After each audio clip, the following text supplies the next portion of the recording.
അയ്യോ, എന്നോട് കണ്ണടയ്ക്കാൻ പറഞ്ഞത് പോകാനായിരുന്നോ? എന്തായാലും അമ്മ പറഞ്ഞത് സത്യം തന്നെയാ.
മക്കള് വാ.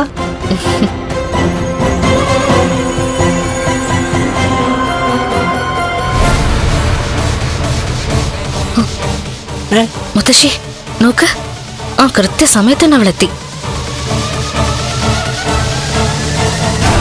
വീട്ടിലിങ്ങനെ ഒരു കാഴ്ച ഇല്ലായിരുന്നല്ലോ, അതുകൊണ്ട് അവള് മനഃപൂർവ്വം ഇവിടെ വന്നതാ നമ്മൾ വരുമെന്ന് അറിഞ്ഞിട്ട്. മോള് വാ. ദേ കാറിൽ ചാരി നിൽക്കുന്നു അവളുടെ കാമുകൻ. കൊള്ളാം മോളെ, വിഷുവായിട്ട് ഭർത്താവിന് പകരം കാമുകനുമായിട്ടാണ് അവള് ഭഗവാനെ കാണാൻ വന്നിരിക്കുന്നത്. വാ.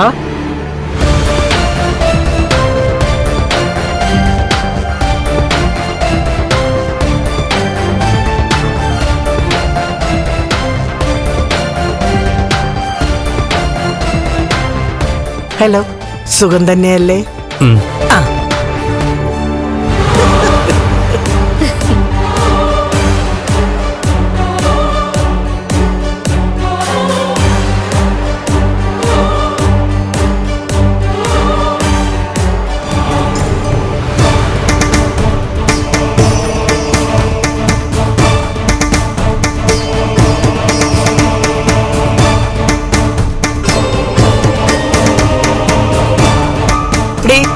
നിനക്ക് കുറച്ചുകൂടെ കഴിഞ്ഞിട്ട് വന്നാ പോരായിരുന്നോ?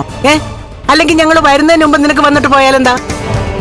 അതിന് മുത്തശ്ശിയും കരുണയും വരുന്ന കാര്യം എനിക്ക് അറിയില്ലായിരുന്നല്ലോ മുത്തശ്ശി. ഓ, അതൊക്കെ നീ അറിഞ്ഞു കാണും. നിന്നെ എല്ലാം അറിയിക്കാൻ വീട്ടിനകത്ത് ആളുണ്ടല്ലോ. നിന്റെ അമ്മയുടെ കാര്യാ പറഞ്ഞേ. അവള് നിന്നോട് വിളിച്ചു പറഞ്ഞു കാണും, മോഹിനി ഞാനും എന്റെ കുഞ്ഞും വരുന്നുണ്ട്, അതുകൊണ്ട് നീ നേരത്തെ ഇങ്ങോട്ട് എഴുന്നള്ളിക്കോളാൻ. കുടുംബങ്ങളിൽ കൂട്ടുകൂടിയ 10 വർഷങ്ങൾ.